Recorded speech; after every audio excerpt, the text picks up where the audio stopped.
Hello दोस्तों।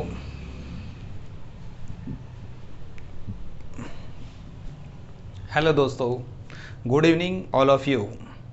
Unique physics में आपका स्वागत है।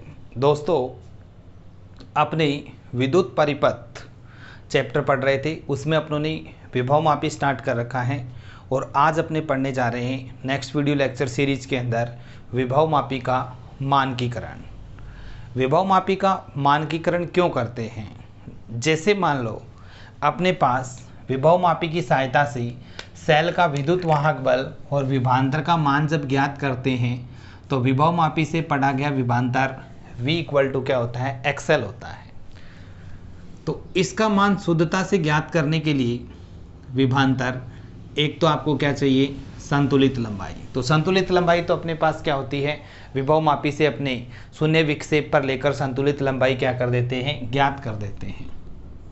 तो x का मान ज्ञात करने के लिए अब विभव प्रवणता का मान कैसे ज्ञात करें? तो विभव प्रवणता का मान ज्ञात करने के लिए विभव मापी का क्या किया जाता है? मानकीकरण किया जाता है।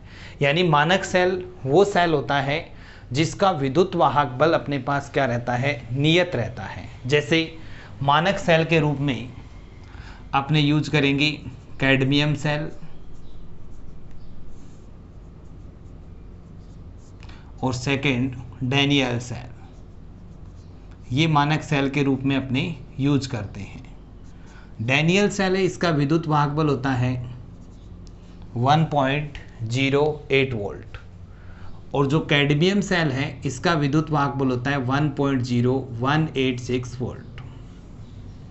तो ये इन दोनों की विद्युत वाहक बल होते हैं। तो दोस्तों, अपनों ने लिख रखा है कि विभव मापी की सहायता से अज्ञात विद्युत वाहक बल व विभवांतर का मान ज्ञात करने के लिए विभव प्रवणता और संतुलित लंबाई के मान क्या होने चाहिए? ज्ञात होने चाहिए। यानी V इक्वल टू क्या होता है? एक्सएल। तो एक्स भी चाहिए और एल भी चाहिए। विभव प्रवणता का मान यथार्थ रूप से ज्ञात करने के लिए मानक सेल का प्रयोग किया जाता है। यानी अपनी विभव प्रवणता का शुद्ध मान प्राप्त करने के लिए कौन सा सेल यूज करते हैं? मानक सेल। क्योंकि मानक सेल का जो विद्युत वाहक बल है वो अपने पास क्या रहता है? नियत रहता है। और मानक सेल हमेशा द्वितीयक परिपथ में लगेगा। द्वितीयक परिपथ में लगता है। अब अपने इसका परिपथ बनाते हैं। परिपथ का संयोजन।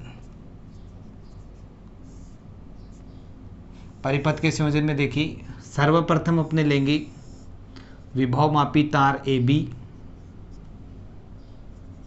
इसके श्रेणी क्रम में संचायक बैटरी EB, कुंजी के और धारा नियंत्रक RH को जोड़कर प्राथमिक परिपथ को पूर्ण करते हैं। प्राथमिक परिपथ को पूर्ण करते हैं। अब विभव मापी के मानकीकरण के लिए मानक सेल जोड़ेंगे और मानक सेल के रूप में या तो अपने कैडमियम सेल जोड़ेंगे और या अपने डैनियल सेल जोड़ेंगे। तो मानक सेल का जो धनात्मक सिरा है, मानक है इसलिए इस सेल का नाम देंगे स्टैंडर्ड ES। धनात्मक को विभव मापी तार के A से और ऋणात्मक को गैल्वेनोमीटर से, और गैल्वेनोमीटर का संबंध जोकी से कर संतुलन बिंदु कौन सा प्राप्त करते हैं? C प्राप्त करते हैं। अब जो संतुलित लंबाई आएगी अपने A और C के बीच की, उसको संतुलित लंबाई L0 कहेंगे। क्योंकि स्टैंडर्ड सेल है तो लंबाई भी अपने पास क्या होगी? स्टैंडर्ड, उसको डिनोट करेंगे L0 से। तो ये तो अपने पास क्या है? परिपथ का संयोजन। परिपथ के संयोजन में अपनों ने क्या देखा है कि सर्वप्रथम विभव मापी तार AB के श्रेणी क्रम में संचायक बैटरी EB, कुंजी के व धारा नियंत्रक RH को जोड़कर प्राथमिक परिपथ को पूर्ण करते हैं। अब विभव मापी का मानकीकरण करने के लिए मानक सेल के धनात्मक सिरे को विभव मापी तार के A सिरे से और ऋणात्मक सिरे को गैल्वेनोमीटर से, और गैल्वेनोमीटर का संबंध जोकी से कर संतुलन बिंदु C प्राप्त करते हैं। बिंदु ए व सी के बीच की जो लंबाई होती है उसे अपनी संतुलित लंबाई कहते हैं और मानक सेल के लिए इस संतुलित लंबाई को L0 के द्वारा प्रदर्शित किया जाता है। अब अपने बात करें इसकी कार्यविधि की। तो जब कुंजी K को ऑन करोगे तो परिपथ में I धारा प्रवाहित होगी। तो अपने लिखेंगे कार्यविधि में जब कुंजी K को ऑन किया जाता है तो परिपथ में I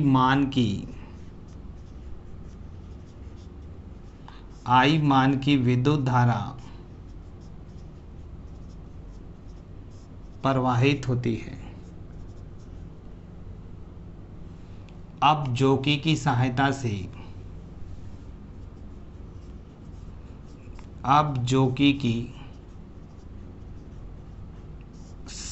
से मानक सेल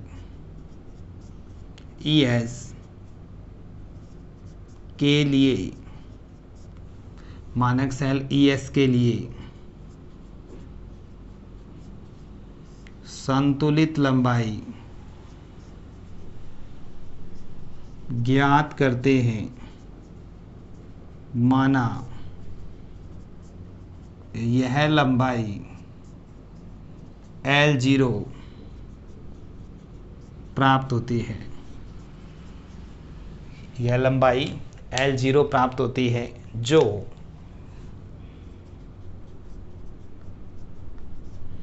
जो मानक सेल के